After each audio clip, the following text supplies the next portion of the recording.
temperature, right? It just goes from one extreme to the other. I'm out here on my back deck and no winter coat. The animals are out. You just see the deer that's just a little bit west of me. There's a herd of them and they're out. Pretty much 3/4 of the snow is gone out there. Good things ahead.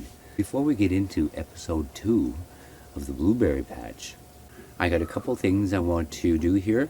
I sure appreciate everybody that's coming on board with the pins. The energy that's coming with these pins, I can feel it. Oh, all right, Mr. R. Judd. And yeah, it's beautiful out here. Squatching. Squatching we will go. As soon as it warms up, I'm just like, I'm itching to get out there, right? And they know it. The clans here know, they get excited too. Like right now, last night, I heard movement around my house outside. But, and then I had the very distinctive odor, right? And that's the big patriarch, is a male, the big one. That's I think he runs the clan that's here. And he's the one we tracked with a 20 inch track. It was about 21 inch. He's very big, he's very large, and you can smell that one when he's around. He doesn't come through like the others 2-3 times in the summertime, but the other ones, you can smell them and you hear them. And of course, every evening, the 3 a.m., around 3 a.m., 3:30, the gifts are gone, right? The treats are taken out of the bowl. So maybe he has other things that he needs to do, but he does come, and you know when he's here. You know when he's here. First one, if I can open this. Dear Robert, hello from England.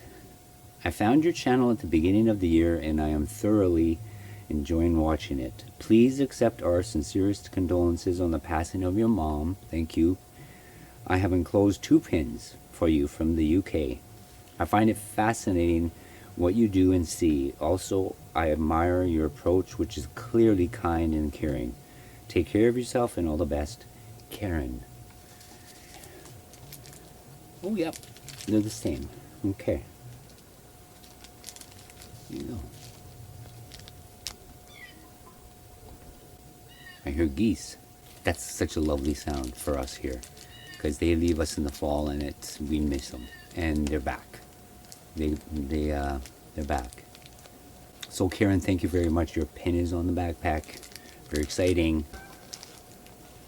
Yeah, and we had trumpeter swans land here in the field west of my barn, and let's see, starlings showed up. They showed up mid-March. I think always the starlings first. I keep a journal of all those things, right? I do. I document every time, the times they leave, the times they come back, and the temperatures, and you know, a lot of people talk about, oh, the global warming and our climate change. And I can go back 25 years in my journal, nothing changed. Not here anyway. And you know, the seasons are pretty much the same. The farmers' almanacs, if you can ever read any of them or get your hands on one of them, farmers' almanac, they go back 200 years and not much has changed, right? So I don't know, I'd rather go with the journals, people's personal journals and diaries and those kind of documents, because it's the people, right? The people are watching things happen and they log them, they're documenting all that, and it's good to know. It's good to see that truth. There's a lot of noise out there, but I do know others. There's a lot of noise out there, but I do know others in different areas of the country and the world that do the same thing, and they're saying the same thing. So that doesn't negate our responsibilities to take care of this planet, right? This Mother Earth. We need to cut less trees. We need to take care of our water. I mean, it's common sense. The native people usually plan they always look to 7 generations ahead when planning for their family. When planning for their family, people. And some of them have left that tradition, but I think they need to bring it back. It's just smart to take care of our future. But anyway, yes, so everything is changing here. It's spring. Spring is here, and I just get excited about getting out in the trees. And as soon as everything starts to get green and the new shoots of grass come up, there's an entirely different energy. And everything feels it, including the Sasquatch, including the Bigfoot. They are happy, right? They're happy. This is the second piece of mail I got, and we'll get into that. I found a second little being up in the tree, and this one was when I was going into the blueberry patch. I think I was maybe 10-15 minutes in, and it's up in a tree, and again, it's back cam. It's my back cam that's picking this stuff up, so good on the back cam, right? And this one is coming from Susan in Florida. Oh, look who I got. Look who's here. Okay, stay with me. Okay, let's read this letter. Just a second. Oh, she sent me some pictures as well. Structures? Okay, I hope it's okay that I share these. Hello, Robert. Greetings from Central Florida.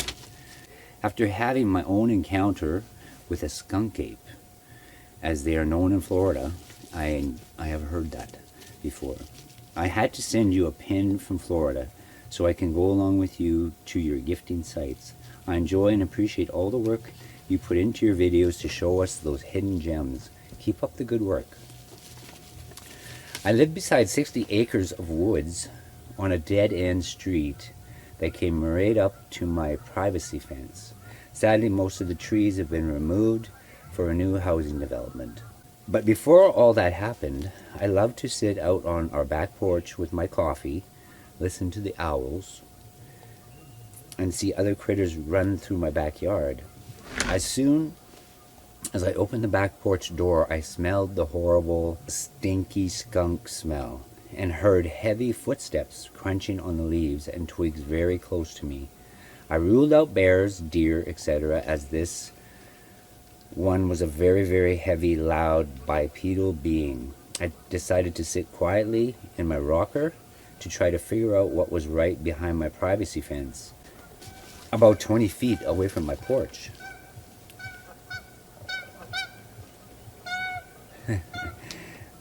It was too dark to see anything, but after a minute or two, he must have sensed me being close by, or he smelled the coffee. I experienced an energy from him that I now hear is called zapping, which raised every hair on my body. I also felt a little scared, so I made a hasty retreat back inside the house. Later in the morning, I checked out where he was, just behind my privacy fence, and there was a huge tree stump he pulled the bark off, and must have been looking for grubs or something. I took a few pictures of arches and a tree break to enclose for you to see. Judging by their size, it may have been a mama showing a juvenile how to make them, because one arch is big and the one in front of it is small. There were two other bigger arches nearby and a tree break.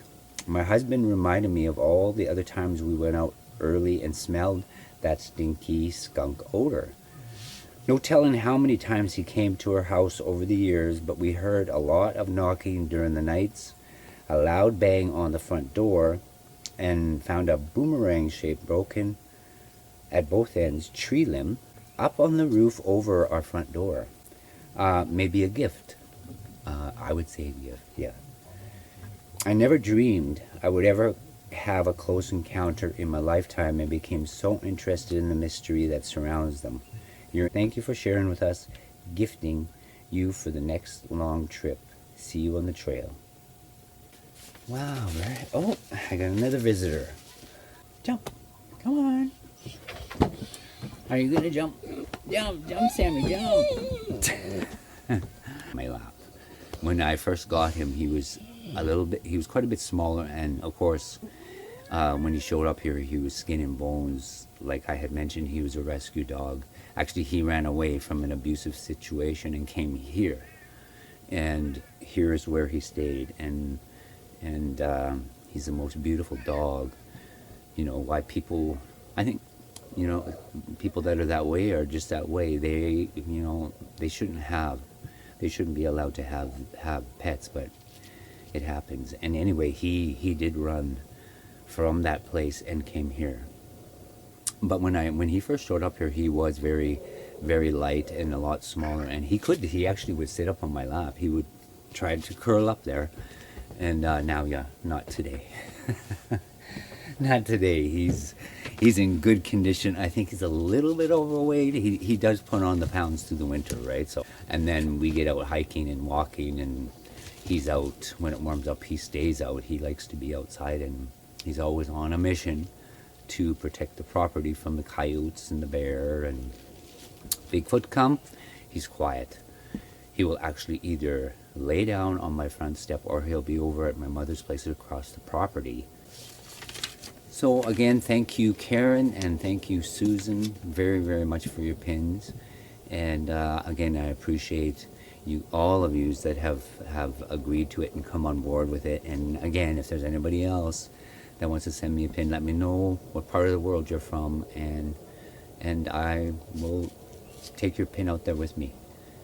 And again, it's all about the energy. It is about energy and vibration. Come on. Come on. I sometimes think that's how they, those birch arches where I go to the White Birch Bigfoot climb, I think they use vibration and heat, because birch is a very, very hard wood to even shape it, right? It's one of the hardest woods we have up here. And I to get them to bend those giant birch trees and then have them stay, I think it takes more than just them securing them on the ground with another tree. I've shown you guys how they do that. I think they're using vibration and heat. In one of my earlier videos, I mentioned my grandfather making bows out of birch, and when he shaped them, he would use a heat and cooling process. Like, he would boil the wood. After he cut his pieces for the bow, he would boil it and then use a grease, some kind of grease he would rub into the wood, and then put it in a mold to shape it, right? Like, you couldn't just shape that without that heating and cooling process. So I think they are using vibration and heat energy to create some of these structures. Just my theory. I really believe a lot of what they do and what they're about is about energy and about vibration. And there is energy with these pins, and there's vibration there. I feel it. Like I said, I'm a sensitive to these kind of things. When I'm out in the trees, I can feel that when they show up, the air that changes, the whole environment around you changes. I think often how to put words to that. When I'm out in the trees, I can feel that when they show up, the air that changes, the whole environment around you changes. Every fiber of your being is telling you, and your hair on your body stands on end.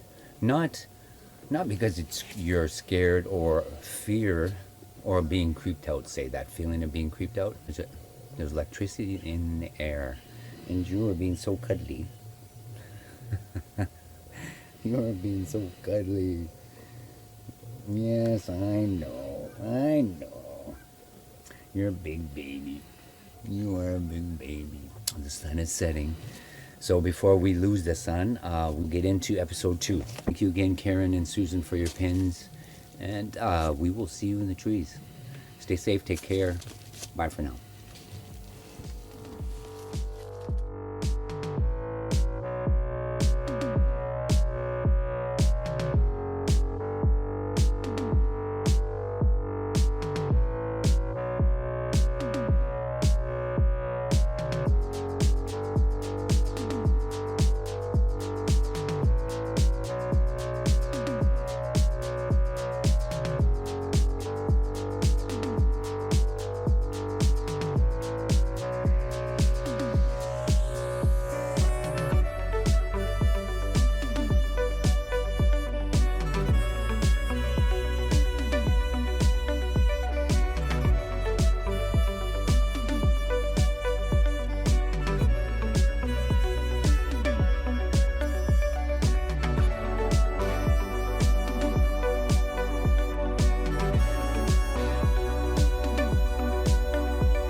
we're going to go up that hill. That's where we came in. That's where we came in.